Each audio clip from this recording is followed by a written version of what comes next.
खेसारी लाल बोल रहे हैं, पहले तो उनको अंकल बोले थे, फिर पवन सिंह उनको बोले सौरी में सोहर गवाई, फिर अभी बोल रहे हैं कि सोहर उहेनु गवाई जेकरा औकात हुई। मतलब कहाँ है तू खेसारी लाल के परिवार के पीछे जी में और खेसारी लाल जी में कोनो गोली नहीं चलत, कोनो तरह का ऐसा कोनो एथी नहीं। नमस्कार, मैं रमेश प्रेमी और आप देख रहे हैं आर्यन न्यूज। और अभी हमारे साथ भोजपुरी के बेहतरीन कलाकार वायरल गर्ल शिवानी सिंह, जो कि काफी अभी हमारे सामने मौजूद है, और इनका एक गाना आने वाला है पावर स्टार पवन सिंह के साथ। तो आइए इनसे बात करते हैं और आप लोग से भी मुलाकात कराते हैं। तो चैनल में स्वागत है शिवानी जी। जी भी आर्यन भोजपुरी न्यूज़ के देखा था, सबके पैर छुके प्रणाम बाटे हमारा तरफ से, बड़े भैया जी विजेंद्र भैया की तरफ से। और शिवानी जी, आपका पहला गाना पावर स्टार पवन सिंह के साथ आ रहा है, कैसा लग रहा है चाहेंगे पहले? अब हमारा का लगे, हम तब ऐसा लगा था कि हमरा के दुनिया के हर खुशी मिल गई और बहुत अच्छा लगा था।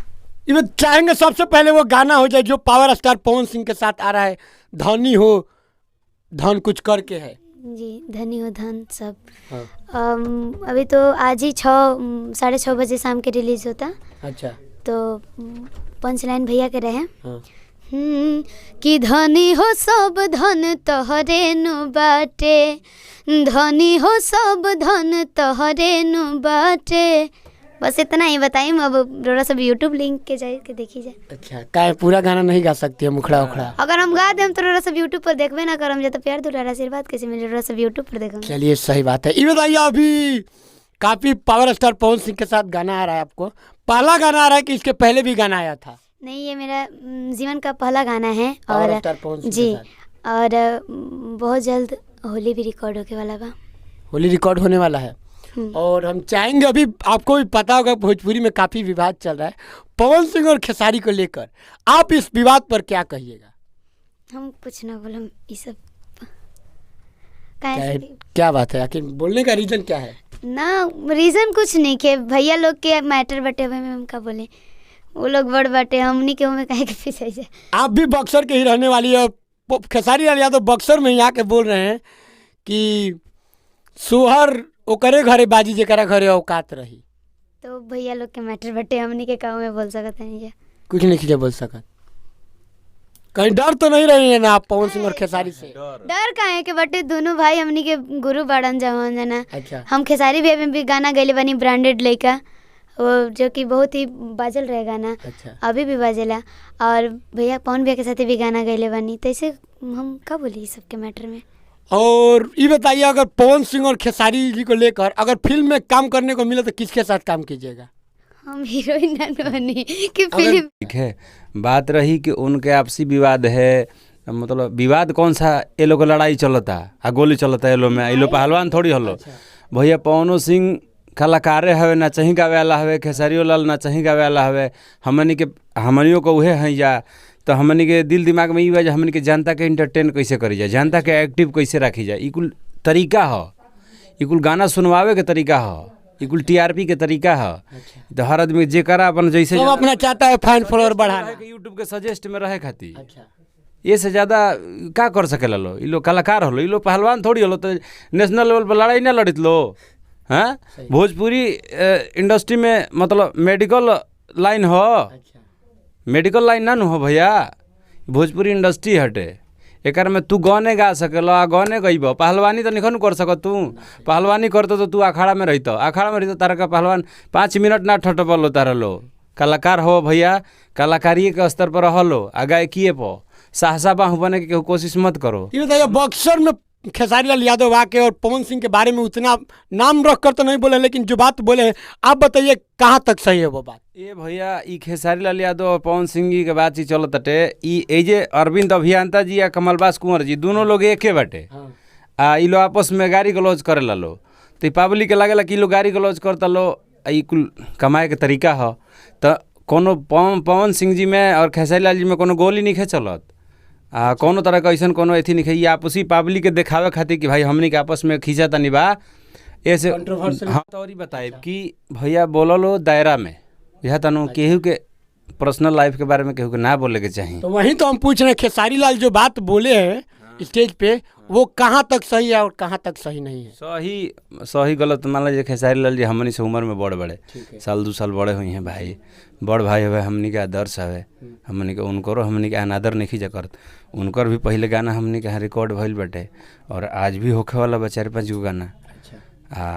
ई पवन सिंह जी तो खैर मान लीजिए इनके के सबे जानते बा, अब कहे के का बाटे। हमारे एगो आग्रह इहे बा कि भैया बार तो हमरो पाके लगल आता ना, तो बुद्धि बा हमनी के पकतन हो, तो कहना में है बा खेसारी लाल जी आई पवन सिंह जी आपके बड़े भाई हैं, आप आदर्श मानिए उनको, आपसे सीनियर हैं। मान लीजिए ई हमनी के परिवार न हो, घरे में अपन माई बाबू के गोड़ छू के गोड़ लगेला कि ना आदमी, तो ओकर से छोट थोड़ी हो जाए आदमी। बड़ा भाई के गोड़ छू गोड़ लगेला कि ना, आप खेसारी लाल जी के हम प्रणाम करी तो छोट थोड़ी हो जाए। हाँ, बड़ भाई हवे हमार, चाहे पवन सिंह बड़ भाई हलो, हमनी के आदर्श हलो, बाकी तनी समझ गार्जियन हलो तारा लो, तनी समझदारी से रहलो भैया। खेसारी लाल जी रहुओ मत बोली, ये हम रहुआ से आग्रह करतनी। पवन सिंह जी छोट भाई हवे, अगर गलती से बोलियो देते रहे तो रहुआ माफ़ करी, बड़ ही नु रहुआ, तो हमार कहना मिहे बाटे। बाकी जनता से यह आग्रह रही कि गाना हमनी के रहुआ सब सुनी जा, हमनी के इंटरटेन खातिर ई सब सिस्टम चलाओ तनी जा। ई कलाकारी कहाँ कति होला, पब्लिक के खुश रखे खातिर, कि ना कि आपस में भैया जुझावे लगो। राजनेता मत बन जालो, कलाकार होलो, तारो के काम बा बढ़िया से बढ़िया सुंदर सुंदर गाना गावल, ओकर में कॉमेडी कइल, नाचल, स्टेज पर बढ़िया से गावल, ताकि बढ़िया से बतन पब्लिक में पॉजिटिव मतलब संदेश पहुँचे, निगेटिव ना। कहना में है बटे। ये बताइए, अगर भोजपुरी में ऐसे ही चलता रहेगा तो भोजपुरी कहाँ तक जाएगी? भोजपुरी के झंडा गड़ाइल बा, खेसारी लाल जी पवन सिंह जी दोनों जाने के झंडा गड़ाइल बा, आगे भोजपुरी बढ़तिया। कहाँ और भाषा लोग के कौन जाने का नंबर पड़ता ट्रेंडिंग में? खेसारी लाल पवन सिंह, खेसारी लाल पवन सिंह, ये कंपटीशन के तो देन हो कि खेसारी लाल पवन सिंह। लेकिन हाँ, अभी ऐसा भी हमनी कंपटीशन में जाए, हमनी के परिवार में मुका मुकी हो जाओ, झगड़ा झंझट, हमनी के समाज में विखंडन हो जाओ, ऐसा कुल काम नहीं करे के।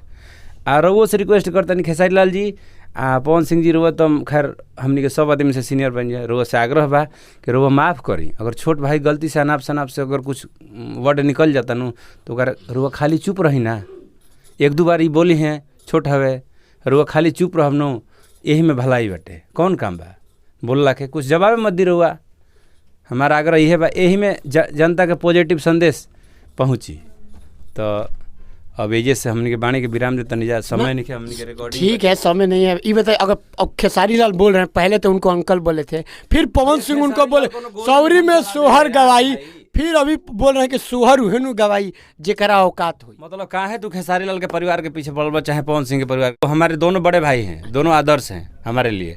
हम वो लोग दोनों जानों से छोट बानी, सब दोनों जान से रिक्वेस्ट करते हैं तारा न्यूज़ के माध्यम से कि भैया अगर हमारे वीडियो तार देखिए हलो खेसारी भैया, पवन भैया, तो पवन भैया तो कुछ बोली हम मत, खाली चुप रही है या तनु खेसारी लाल जी छोट हवे, खेसारी भैया तू अब ऐसे मत बोल, तार बड़ भाई हवे, आदर्श हवे, तू उनका बारे में बोल केहू तहरा बारे में बोली, अच्छा थोड़ी लगी। हमनी के परिवार में विखंडन हुई, हमनी के समाज में विखंडन हुई, जातिगढ़ इकुल का जातिवाद इकुल काहे भइल बा? यही के चलते राजनेता लोग कैल लो।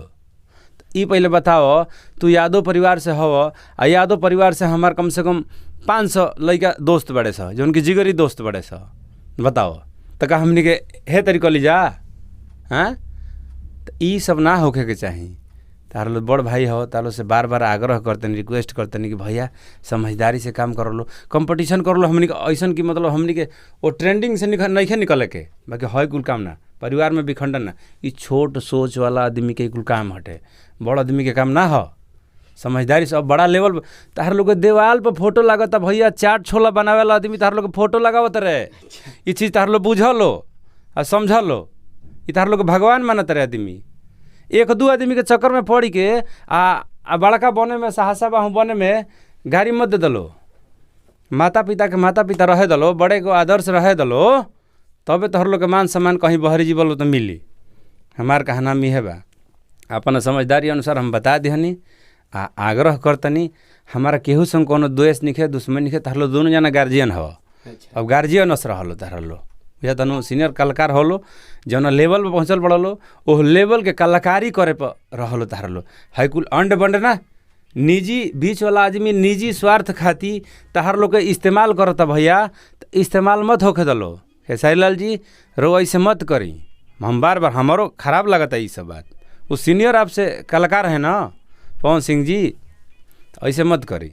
पारंपरिक होलेगा होता नहीं कि गोरिया कोई के सिंगार अंगना में पिसली हरदिया, कि गोरिया कोई के सिंगार अंगना में पिसली हरदिया, कि गोरिया कोई के सिंगार गोरिया कोई के, गोरिया कोई के सिंगार गोरिया कोई के सिंगार अंगना में पिसली हरदिया, ए गोरिया कोई के सिंगार अंगना में पिसली हरदिया।